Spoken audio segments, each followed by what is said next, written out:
Hey there everyone, this is Angela from Bake It With Love, and today we're making these wonderful pretzel buns. And you've seen them at the store, you bought them, you know they're wonderful for your burgers, and now you have to make them. And I'm showing my own little extra step here of baking the baking soda for about a half hour before I use it in the boiling water for the pretzel buns later. It works really well, and I'll include all the information in the details below. You're going to get your yeast started in 1 1/4 cup of lukewarm water, 110 degrees, 1 packet of the active dry yeast, or 2 1/4 teaspoons, along with a teaspoon of sugar. So in the bowl of your stand mixer, start with 3 cups of flour. We're going to use about 3 1/2. You may not need that much. I tend to use a little bit more for my humidity here. So 3 cups of all-purpose flour, 2 teaspoons of salt, and then you'll add the activated yeast and the water into that, as well as the melted butter that's been sitting there cooling while you were doing everything else. I melt the butter typically at the same time that I start my yeast, and then I just let it set until I'm ready to add everything in the bowl.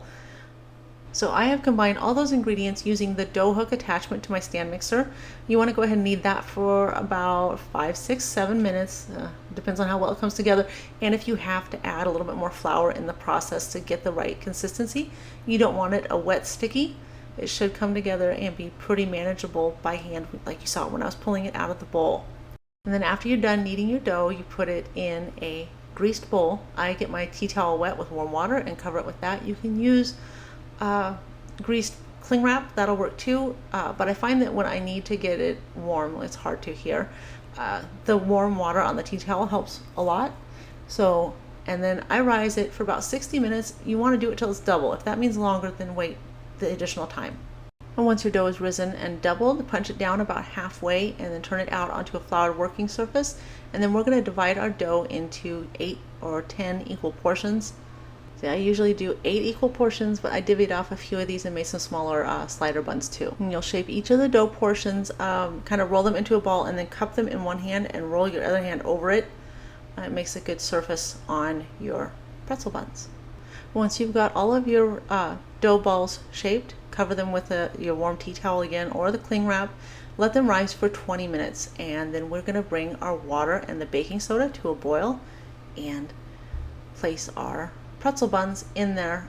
Don't do the slits on them yet. That'll come later after these have been boiled. So, and then you want to boil both sides. So you see I've got them face down right now, and then I'm tipping them over the bottoms up, which isn't as pretty, just is, but they turn out beautifully. And we're going to boil them for a minute on each side, and then you'll use your slotted spoon and remove them, put them on your parchment paper lined baking sheet. They'll be ready to go. So we're doing these in batches. And you want to make sure that you have enough room to boil them without them all sticking to each other. So if it has to be 2 in your pan, then do 2. I'm fitting 3 in here. I could probably fit 4, but we're going with what I can safely fit in there really easily. And the water though, when I did my baking soda and I baked it to increase the pH solution so that it's going to boil off my pretzel buns and make that crust really good, I'm using 6 cups of water to the 1/2 cup of the baking soda that I baked earlier. And while you're boiling off your pretzel buns, go ahead and preheat your oven to 430 degrees. And also what you're not seeing right now is that the ones that I've already boiled and I've set on my baking sheet, I have taken a sharp serrated knife. I find works a little bit easier, a sharp serrated knife, and I've done the 3 slits down the center. You can do them in any pattern. There's a bunch that you can do. I like the slits because they open up really wide and have a really good appearance. You do the 3 slits in the top, there we go, and they look horrid right now. They look all wrinkly, but they turn out like this. It works beautifully.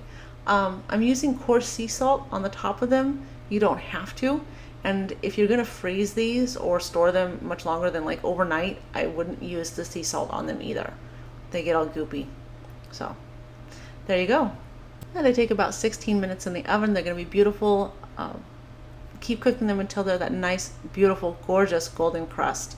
I hope you love the video. I can't wait for you to try it. Please give it a thumbs up and be sure to subscribe. We have lots of videos coming, and I know you don't want to miss them. Thanks for watching, and see you soon.